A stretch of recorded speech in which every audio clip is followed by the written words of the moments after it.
Hablaremos entonces de Carlos V de Francia, que asumió el trono en 1364 cuando murió su papá, el rey Juan II el Bueno. Hemos hablado aquí de Juan el Bueno.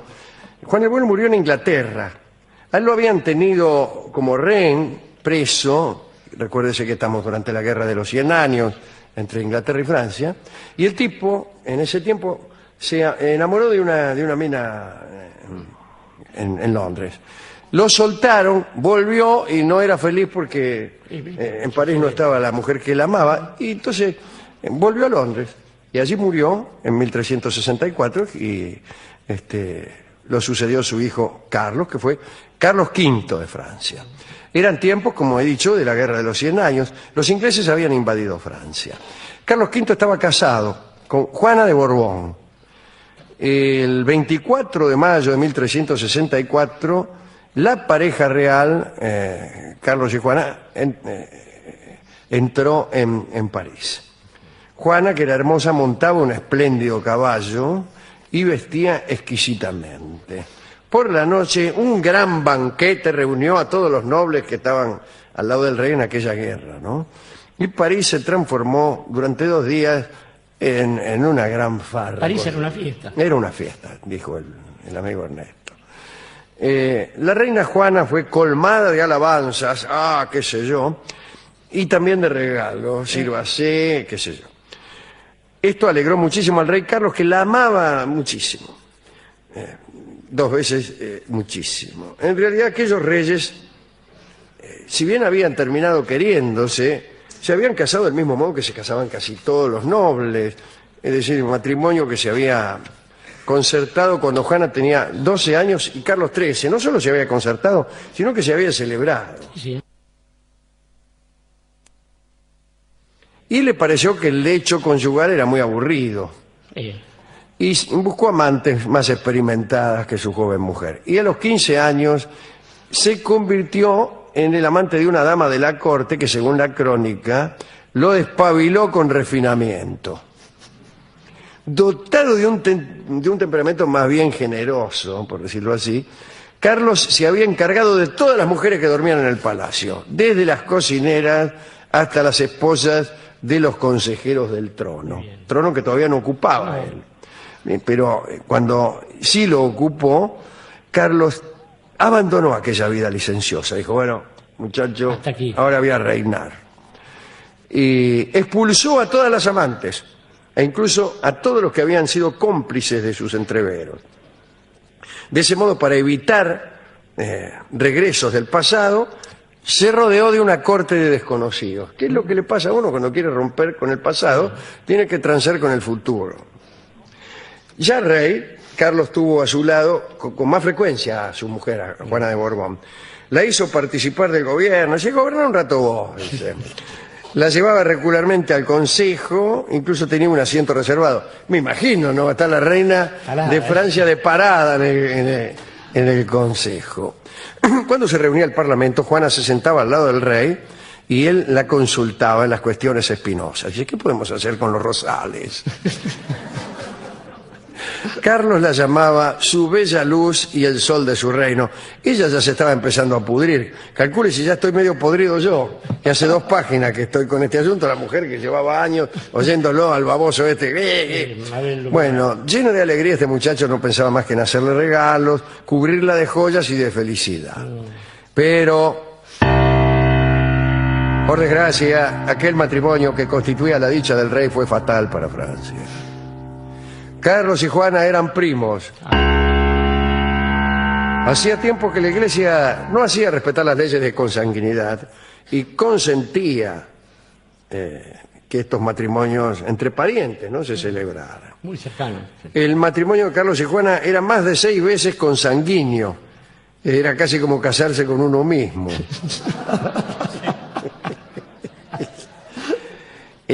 Esto parece que amenazaba con reportar serias taras a sus herederos.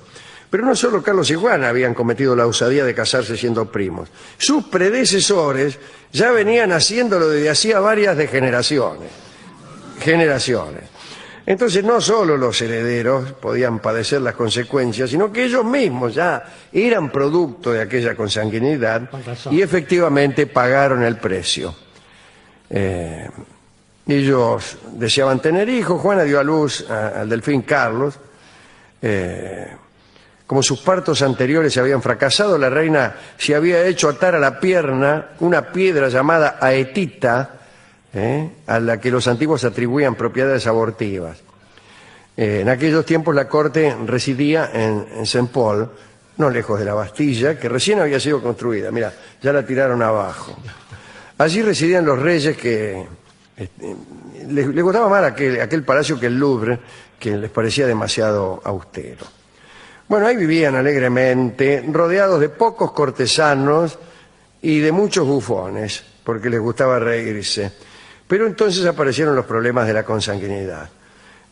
Juana empezó a dar muestra de desequilibrios mentales.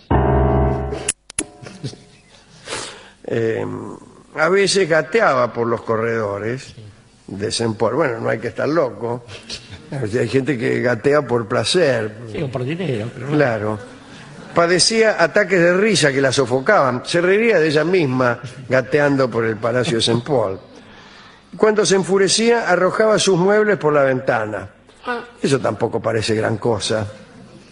Pero estos ataques eran pasajeros, los que arrojaba por la ventana. Arrojaba pasajeros del ferrocarril Mitre por la ventanilla.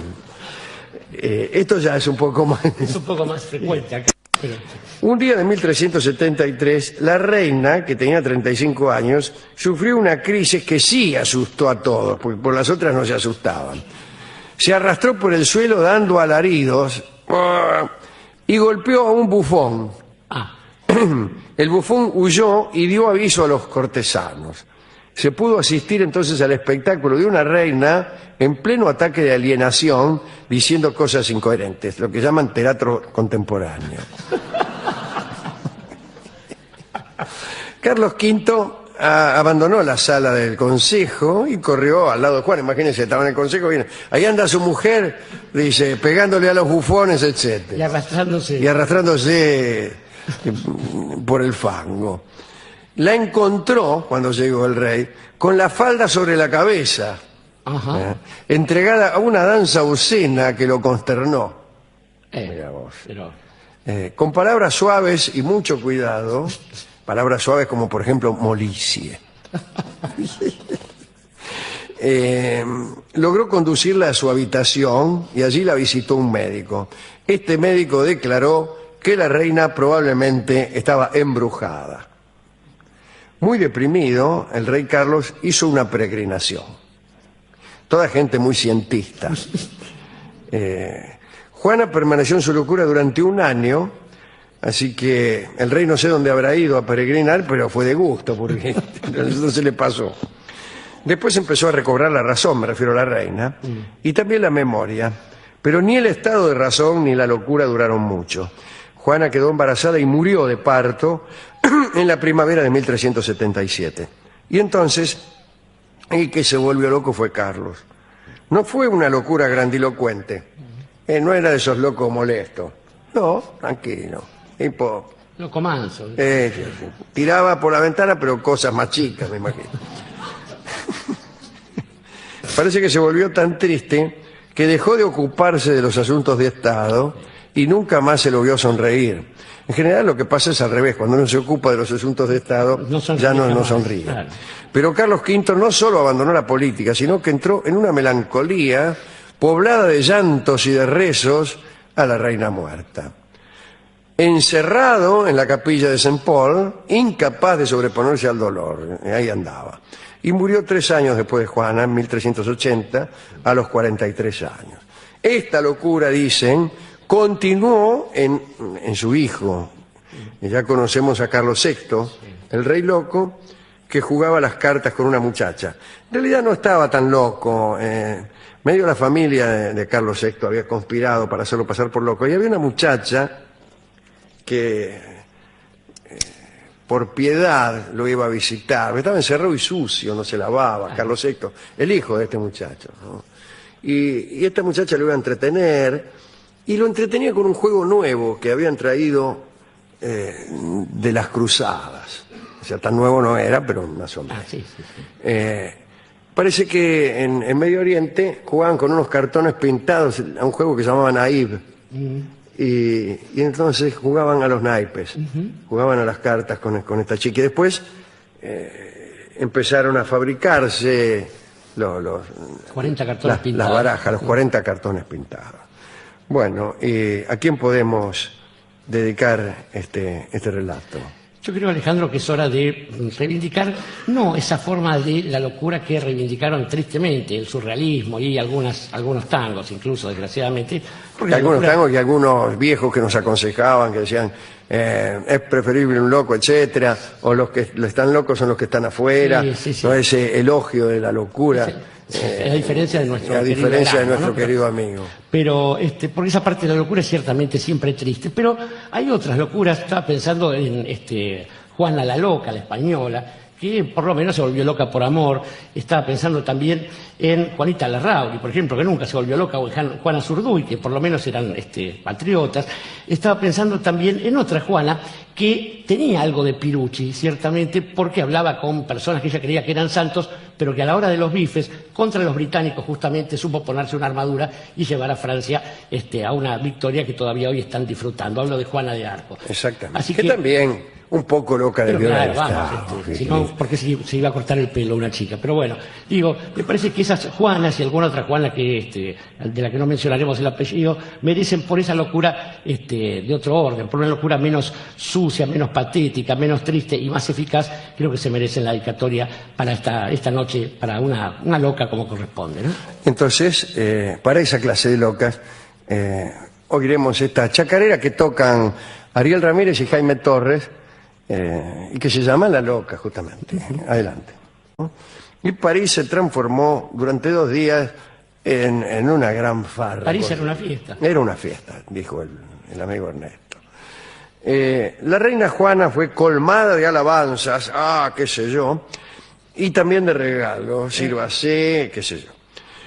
Esto alegró muchísimo al rey. Estamos durante la Guerra de los 100 años entre Inglaterra y Francia, y el tipo, en ese tiempo, se enamoró de una mina en Londres. Lo soltaron, volvió y no era feliz porque en París no estaba la mujer que él amaba, y entonces volvió a Londres y allí murió. La pareja real, Carlos y Juana, entró en París. Juana, que era hermosa, montaba un espléndido caballo y vestía exquisitamente. Por la noche, un gran banquete reunió a todos los nobles que estaban al lado del rey en aquella guerra, ¿no? Hablaremos entonces de Carlos V de Francia, que asumió el trono en 1364, cuando murió su papá, el rey Juan II el Bueno. Hemos hablado aquí de Juan el Bueno. Juan el Bueno murió en Inglaterra. A él lo habían tenido como rehén, preso, recuérdese que en 1364, y lo sucedió su hijo Carlos, que fue Carlos V de Francia. Eran tiempos, como he dicho, de la Guerra de los 100 años. Los ingleses habían invadido Francia. Carlos V estaba casado con Juana de Borbón. El 24 de mayo de 1364